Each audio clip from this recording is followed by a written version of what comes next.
sur les services et les mesures sociales que nous souhaitons mettre en place au bénéfice des habitants.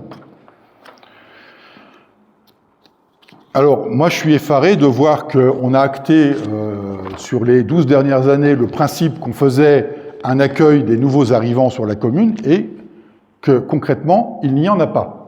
Donc ça, on le remettra en place. Je pense que c'est le rôle de la commune d'accueillir les nouveaux habitants, de les recevoir, de leur expliquer comment est la commune et puis surtout de leur remettre un livret sur tout ce que l'on a à leur disposition sur la commune. Même si nous considérons que depuis ces 20 dernières années, Neuilly-en-Thelle est devenue de plus en plus une ville dortoir. 65% des actifs travaillent en dehors de la commune. Source INSEE, 1er janvier 2025. Donc, on accueillera ces nouveaux arrivants. On veut aussi que nos jeunes soient associés à la vie de notre commune. La vie de notre commune, c'est importante, et nos jeunes sont l'avenir de la ville. Donc il faut les associer. J'en parlerai, je crois, un peu plus tard dans une slide, mais donc on veut créer un conseil municipal des jeunes. Parce qu'il n'y a que les jeunes qui peuvent dire, nous, on voudrait plutôt ça, vous proposez ça, c'est pas adapté. Enfin, voilà, il faut qu'on les concerte, voir ce qu'on pourrait faire pour eux sur la commune, pour qu'ils aient véritablement des équipements à leur disposition. De la même manière, l'accueil des jeunes n'est pas assuré sur la totalité des vacances d'été. Il y a un problème au niveau du personnel, ça je pense que tout le monde le sait, donc c'est à nous de voir comment on peut organiser une prise en charge de nos enfants sur toute la période des congés scolaires d'été. Parce que ceux qui peuvent aller en centre aéré au mois de juillet, c'est bien, mais qu'est-ce qu'on fait de ceux qui sont en vacances parce que les parents ont leur congé au mois d'août?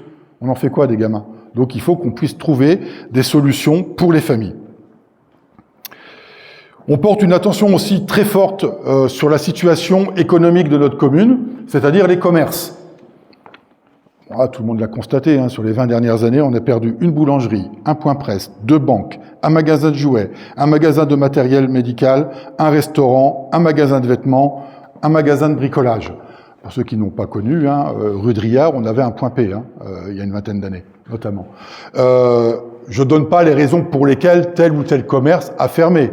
Il peut y avoir différentes justifications, mais en tous les cas, les commerces ont fermé et il n'y a pas eu de reprise derrière. La commune a un rôle à jouer là-dedans. C'est-à-dire que, par exemple, plutôt que de devoir construire des bureaux, des appartements ou d'autres choses, la commune peut faire valoir un droit de préemption pour que ce soit un commerce qui s'installe. Donc, en fonction des projets que l'on aura, nous le ferons valoir, et je le dis ce soir, dans mon équipe rapprochée au sein du conseil municipal, dans les adjoints, il y aura un adjoint dédié au développement économique, au commerce et aux artisans. Parce que c'est pareil, c'est un sujet d'attractivité de population. Si on ne veut pas que les gens partent de notre commune parce qu'il n'y a plus rien, la commune a une responsabilité pour faire en sorte de maintenir du commerce et de l'artisanat. Donc je vous l'ai dit, on renforcera le lien élu-population, l'accueil des nouveaux arrivants. Nous ferons régulièrement, et en tant que de besoin, des réunions publiques, des cafés citoyens. Pourquoi? Parce que quand vous portez un projet et que vous n'en entendez pas parler pendant 3 ans, les gens ils disent quoi? Qu'est-ce qu'ils foutent à la mairie? Il y a 3 ans, ils nous ont dit qu'on allait avoir ça et on n'entend rien. Eh bien, nous, on vous informera au fur et à mesure des avancées, des dossiers qu'on porte. Parce que le lien élu-population ne se renforce que s'il y a de la transparence, de l'explication et de la compréhension entre nous et les habitants. Le soutien aux associations. Alors ça, c'est pareil, j'ai entendu des trucs comme quoi on voulait supprimer les subventions des associations.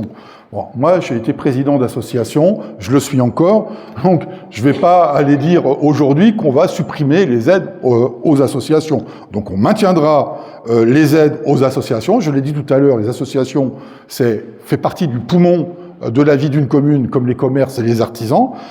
Si on n'avait pas les associations, je pense que ce serait particulièrement morose de vivre à Neuilly-en-Thelle, et notamment pour nos enfants.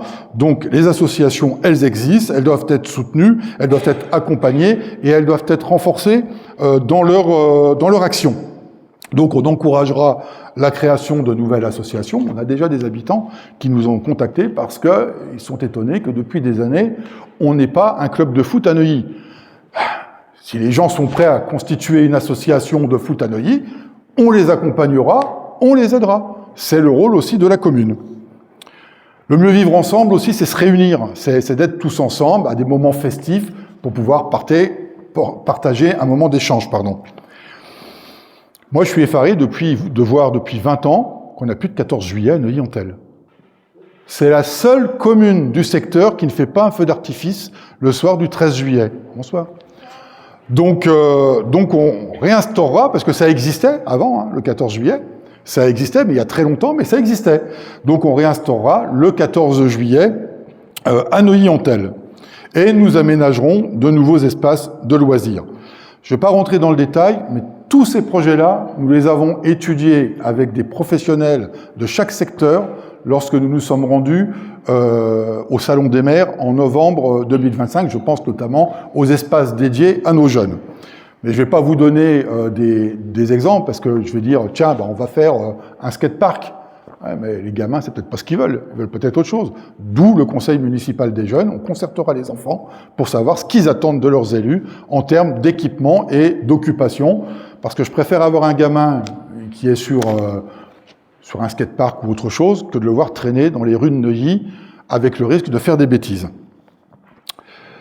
Je le disais, le soutien aux associations passe aussi par la création d'un comité des fêtes. Alors là, c'est pareil.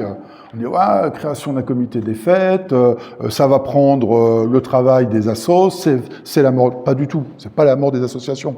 C'est prendre en charge l'ensemble des festivités conduites par la municipalité. Il ne s'agit pas d'aller reprendre les activités des associations. C'est reprendre et de travailler efficacement sur les événements municipaux. Alors on va dire, bah oui, mais ils le font déjà, alors pourquoi un comité des fêtes? C'est simple, le comité des fêtes, c'est aussi une association. C'est une association loi 1901 que l'on peut subventionner comme n'importe quelle association, et c'est un comité des fêtes qui est indépendant. C'est-à-dire que nous souhaitons que le comité des fêtes, il sera constitué bien évidemment d'élus, parce que financièrement c'est la mairie qui donne de l'argent, mais on veut que ce soit un comité des fêtes qui soit pris par les habitants. C'est-à-dire que les habitants puissent donner leur avis sur ce qu'ils souhaitent pour la commune. Ce comité des fêtes, une fois qu'il est subventionné, il peut mettre en place des événements festifs qui peuvent, comme toutes les associations, rapporter de l'argent. Et dès lors que le comité des fêtes fait rentrer de l'argent, il autofinance les événements municipaux, ce qui permet de dégager sur le budget principal de la commune des marges financières complémentaires pour les autres projets que l'on veut conduire. Je vous l'ai dit, on veut agir pour le développement économique. Donc il y a un marché à Neuilly-en-Thelle le vendredi matin. Il y a beaucoup de personnes âgées notamment qui y vont, donc il n'y a pas de raison de le remettre en cause. Mais nous mettrons en place, alors bien évidemment, toujours pareil, si on trouve des commerçants ambulants qui veulent venir, mais nous souhaitons un marché le week-end. Parce que beaucoup de gens travaillent toute la semaine, et quand vous travaillez la semaine, et beaucoup travaillent à Paris, le vendredi matin, vous n'êtes pas sur la commune pour aller sur le marché. Donc, on fera en sorte de développer un marché le week-end. D'organiser des événements nocturnes, Donc ça, bien évidemment, ça rentre dans le cadre du développement économique, de la dynamisation des commerces. Et donc, on organisera des événements nocturnes. Ce que je vous dis là, j'invente rien. Alors malheureusement, paix à son âme, mais c'était déjà un projet qu'on portait en 2020 avec Ingrid Huitrebroudre, qui était sur notre liste à l'époque et qui était commerçante et qui avait plein de projets et qui malheureusement n'est plus là avec nous pour le faire. Encourager le maraîchage local et la vente directe. Je l'ai dit, aider au développement économique. Donc là, c'est le rôle de la commune de pouvoir préempter sur la libération de fonds de commerce pour réinstaller des commerces et ne pas voir autre chose s'y installer. On va vous donner d'exemples. Vous avez bien vu tous les commerces qui ont fermé, ce qui a repris à la place, donc vous le savez. Et puis soutenir les initiatives des commerçants et artisans. Le rôle de la commune n'est pas de se substituer à ce que voudraient faire les commerçants et les artisans. Le rôle de la commune, c'est de les accompagner. Donc, il y avait une association des commerçants qui s'appelle APN, je crois, l'association des professionnels de Neuilly-en-Thelle.